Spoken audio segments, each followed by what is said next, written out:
Hey guys, welcome back to Peppody. तो what is natural language processing? Natural language processing होता क्या है? तो यार यही नेचुरल लैंग्वेज प्रोसेसिंग होता है जो आप मैं और आप अभी कर रहे हैं, ठीक है? मैं कुछ सेंटेंसेस फॉर्म कर रहा हूँ और आप अपनी साइड से उन्हें समझने की कोशिश कर रहे हैं और उनसे रिलेटेड एक्शंस ले रहे हैं, ठीक है? अगर यही काम मैं कंप्यूटर को करने को बोल दूँ, ये कंप्यूटर बोल दिया, वैसे कुछ भी मशीन हो सकती है। तो अगर ये मॉनिटर बना है, तो कुछ भी मशीन हो सकती है। अगर यही काम मैं किसी कंप्यूटर मशीन को करने के लिए बोल दूँ, तो वो नेचुरल लैंग्वेज प्रोसेसिंग हो जाती है, ठीक है? अब नेचुरल लैंग्वेज प्रोसेसिंग की जो हमारी एआई फील्ड है, आर्टिफिशियल इंटेलिजेंस, उसमें बहुत ज़्यादा एप्लीकेशंस होती हैं, ठीक है? ओके, तो अगर मैं इसको समझाना स्टार्ट करूँ आपको, तो मैं कैसे बोलूँगा कि सबसे पहले हम स्टार्ट करते हैं अनस्ट्रक्चर्ड टेक्स्ट से। अनस्ट्रक्चर्ड टेक्स्ट, अब ये क्या होता है यार? अब जैसे मैं बोलूँ कि add fruits and vegetables, fruits and vegetables to the shopping list, to the shopping list. अब ये तो आप भी समझ पा रहे हो, मैं भी समझ पा रहा हूँ। क्या ये चीज़ हमारी कोई भी कंप्यूटिंग मशीन समझ सकती है? नहीं समझ सकती ना। तो उसके लिए क्या हो सकता है? क्या हो जाता है? अनस्ट्रक्चर्ड टेक्स्ट हो जाता है। उसके लिए स्ट्रक्चर्ड टेक्स्ट कैसा दिखेगा उसको? उस अगर मैं स्ट्रक्चर्ड टेक्स्ट बताना चाहूँ आपको, तो ऐसे करूँगा मैं।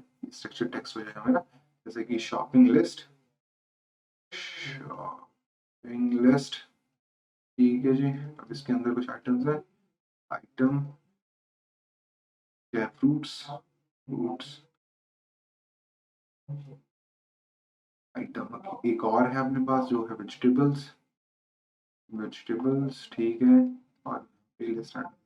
तो ऐसा कुछ हमारा कंप्यूटर के लिए स्ट्रक्चर्ड, मैंने एज एग्जांपल लिया है, स्ट्रक्चर्ड टेक्स्ट रहेगा, ठीक है। तो एनएलपी क्या करता है? एनएलपी बैठ जाता है इन दोनों के बीच में, इन दोनों के बीच में बैठता है एनएलपी और इनका ट्रांसलेशन का काम करता है। कभी अनस्ट्रक्चर्ड टेक्स्ट से स्ट्रक्चर्ड टेक्स्ट में और कभी स्ट्रक्चर्ड टेक्स्ट से अनस्ट्रक्चर्ड टेक्स्ट में, ठीक है।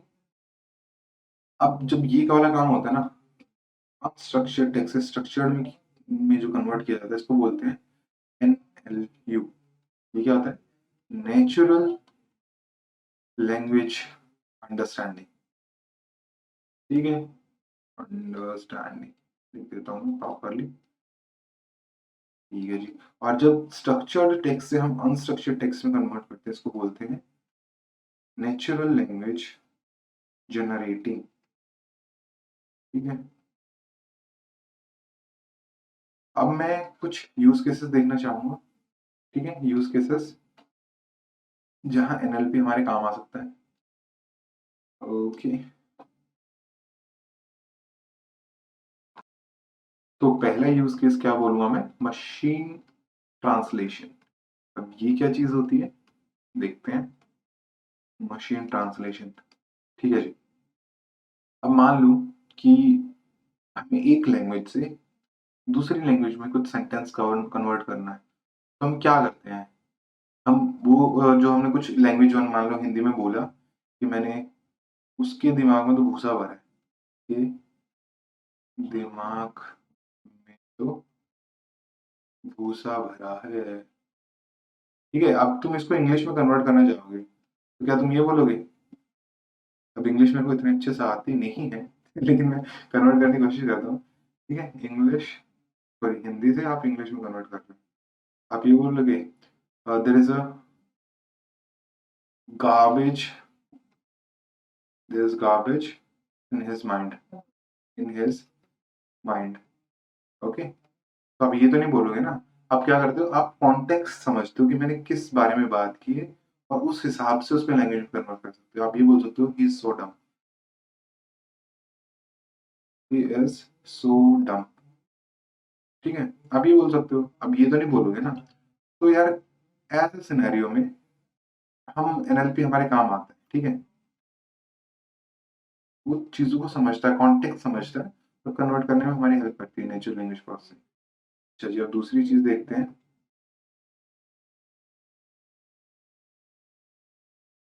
तो सेकंड यूज केस में क्या लिखूंगा? ये है जैसे वर्चुअल असिस्टेंट्स हो जाते हैं हमारे, वर्चुअल असिस्टेंट्स या चैटबॉट्स भी हमारे से जैसे ही काम करते हैं चैटबॉट, ये क्या करते हैं कि हम कुछ बोलते हैं, कुछ जैसे आपका सिरी हो गया, गूगल असिस्टेंट हो गया, एलेक्सा हो गई, ठीक है? हम इनको कुछ बोलते हैं, ठीक है? हम उनको कुछ बोलेंगे और ये उसको पहले टेक्स्ट की फॉर्म में कन्वर्ट करेंगे और फिर उनसे रिलेटेड एक्शंस लेते हैं। चैटबॉट भी हमारा ऐसे ही काम करते हैं, हालाँकि ये टेक्स्ट में इनपुट लेते हैं, ठीक है? और ये उनसे रिलेटेड एक्शंस करते हैं। और ये करते कैसे, जैसे टेक्स्ट की फॉर्म में कन्वर्ट किया तो उसमें डिसीजन ट्री की हेल्प से इटरेट करेंगे या ट्रैवर्स करेंगे और वो अपना काम करने की कोशिश करेंगे, ठीक है? अच्छा जी, थर्ड एप्लीकेशन की तरफ मैं बढ़ता हूँ, थर्ड यूज़ केस क्या रहेगा? और थर्ड रहेगा हमारा सेंटिमेंट एनालिसिस। सेंटिमेंट एनालिसिस, अब ये क्या चीज़ होती है? इसमें हम जैसे कि एग्ज़ाम्पल लेता हूँ मैं, कि हमारा जैसे मैंने किसी चीज़ का प्रोडक्ट रिव्यू किया है, मैंने कुछ लिखा है, जैसे हमारे फीडबैक या रिव्यू आते हैं, तो हम उसमें कुछ लिखते हैं उसके बारे में, प्रोडक्ट के बारे में।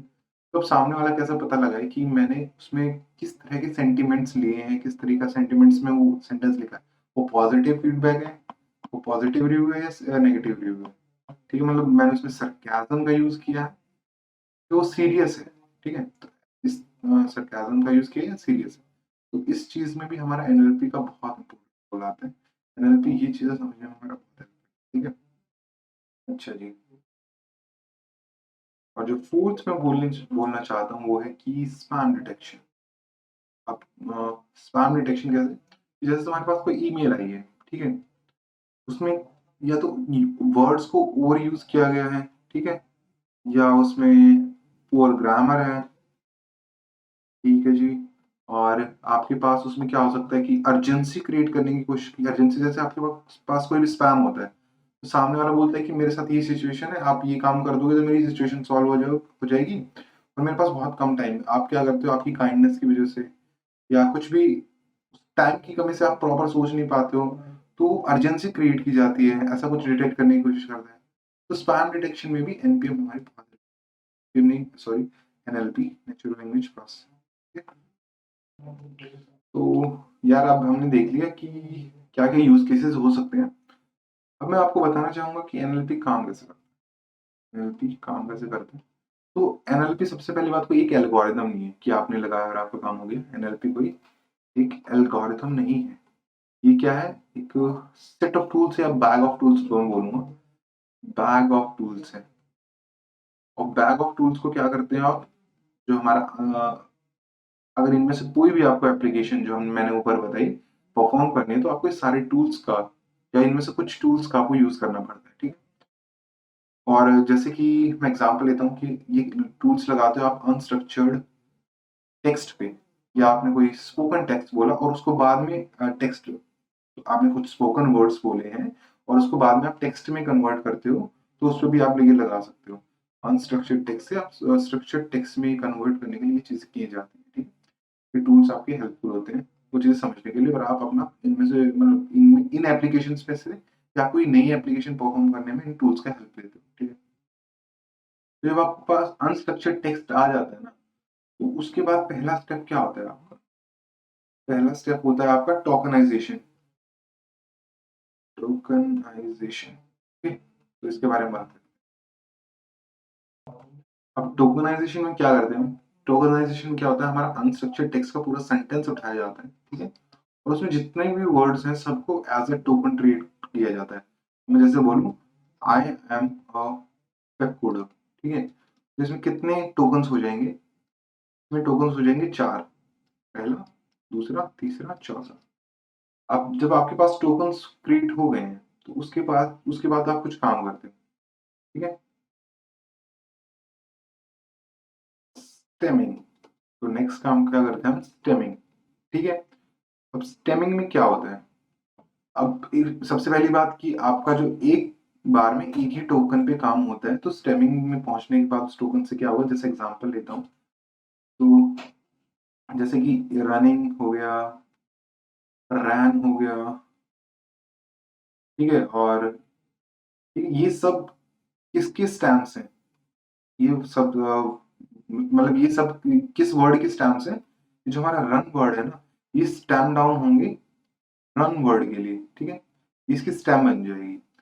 अब जैसे रनिंग जो है, स्टैमिंग है, जो हर किसी के लिए काम नहीं करती है, हर किसी टोकन के लिए काम नहीं करेगी। जैसे कि हमारा हो गया, मान लो कि यूनिवर्सिटी, यूनिवर्सिटी या यूनिवर्सल। अब इन ये स्टैम्प डाउन थोड़ा ना करेंगे यूनिवर्स के लिए। अब ये स्टैम्प्स थोड़ा ना होंगे यूनिवर्स। यूनिवर्स बहुत अलग चीज है, यूनिवर्सल अलग चीज है, यूनिवर्सिटी अलग चीज है। तो ये इसकी स्टेम नहीं हो सकती, यूनिवर्स की स्टेम यूनिवर्सिटी यूनिवर्सल नहीं हो सकती। तो इस केस में हमारा दूसरा टूल जो हमारे काम आएगा वो है लेमाटाइजेशन। ठीक है, ये क्या करता है, ये जो आपको वर्ड मिला है ना, जो टोकन मिला है, उसका बाय डिक्शनरी वाइज मीनिंग समझता है, मीनिंग समझता है। ठीक है, और फिर उसको मतलब स्टोर करता है या नोट डाउन करता है, जो भी करता है। ठीक है, अगर मैं इसको और अच्छे से बताना चाहूँ लेमेटाइजेशन को, तो ये है कि बाय डिक्शनरी डेफिनेशन वो उसका मतलब समझता है और फिर उसके रूट तक पहुंचने की कोशिश करता है। ठीक है, जैसे कि मैं बोलूँ मेरे पास वर्ड है, मेरे पास ये टोकन बोलना सही रहेगा, बेटर। ठीक है, तो बाय डिक्शनरी वाइज इसका मीनिंग देखेगा और इसके रूट तक पहुंच जाएगा, गुड। ठीक है, अगर मैं यहाँ पे स्टेमिंग यूज करता तो ये कहाँ तक पहुंचता, ये बेट तक पहुंच जाता। अब स्टेमिंग में क्या होता था कि हम प्रीफिक्स और सफिक्स हटा के अब उसके रूट तक पहुंचते थे, मतलब स्टैम्प डाउन करते थे। स्टैम्प का क्या मतलब, तना, तने के नीचे क्या होता है, रूट होती है, स्टैम्प डाउन करते थे रूट तक। अब जो हमारा लेमेटाइजेशन है, उसमें हम डिक्शनरी वाइज मीनिंग समझते हैं और फिर उसके स्टैम्प डाउन करते हैं। स्टैम्प डाउन बोलना ठीक नहीं रहेगा, रूट तक पहुंचते हैं। ठीक है, और जैसे कि मैंने एग्जाम्पल भी दिया आपको यहाँ पे। ओके, तो अब नेक्स्ट स्टेज पे हम पहुंच गए हैं, साइड में कर देता हूँ इसको, थोड़ा सा नीचे जगह नहीं बची है। अब नेक्स्ट स्टेप क्या होगा हमारा, parts of speech tagging. Parts of speech tagging, इसमें क्या होता है कि जो आपका टोकन है ना, वो आपकी सेंटेंस, जो आपका सेंटेंस है उसके कॉन्टेक्स्ट में कहाँ फिट होता है। जैसे कि मैं अगर एक टोकन लेता हूँ मेक, जो हमने पहले सेंटेंस यूज किया था, I will make dinner, make dinner. तो मेक अभी पार्ट ऑफ स्पीच टैगिंग में करूँ इस पे, तो मेक हो जाएगा हमारा वर्ब। ठीक है, वर्ब। ठीक है, अब ये चीज आती है हमारी पार्ट ऑफ स्पीच टैगिंग में। ठीक है जी, अब जो इसके बाद जो स्टेप आएगा, जैसे कि कौन सा, जैसे कि क्या आता ही है NER का क्या मतलब होता है, named entity recognition, named entity recognition. ठीक है, इसमें क्या होता है कि जो आपकी टोकन है ना, उसके साथ जो जो एंटिटी रिलेटेड है, उनको आइडेंटिफाई किया जाता है पूरी तरह से कॉन्टेक्स्ट समझने के लिए। जैसे मेरे पास एक टोकन है नोएडा, नोएडा। ठीक है, अब इसके साथ क्या एंटिटी है, ये एक यूपी का स्टेट, यूपी की सिटी है। ठीक है, इस तरीके से। ये तो बात होगी अगर मैं बोलूं कि सुमित मालिक। ठीक है, अब इसके साथ क्या एंटिटी है कि ये एक पर्सन का नेम है, पर्सन नेम। ठीक है जी, ओके। तो ये जो हमारे कुछ मैंने टूल्स की बात की है यहाँ पे, जूम आउट कर लेते हैं। अब ये सारे टूल्स हैं, जो बैग ऑफ टूल्स है, इनका यूज करके आप क्या कर सकते हैं, unstructured human, unstructured human speech है, उसको स्ट्रक्चर्ड वे में कन्वर्ट कर सकते हो, और जिसका फर्दर हम यूज कर सकते हैं हमारी एआई एप्लीकेशंस में, एआई एप्लीकेशंस में। ठीक है यार, तो ये मैंने इंट्रोडक्शन दे दिया आपको नेचुरल लैंग्वेज प्रोसेसिंग का।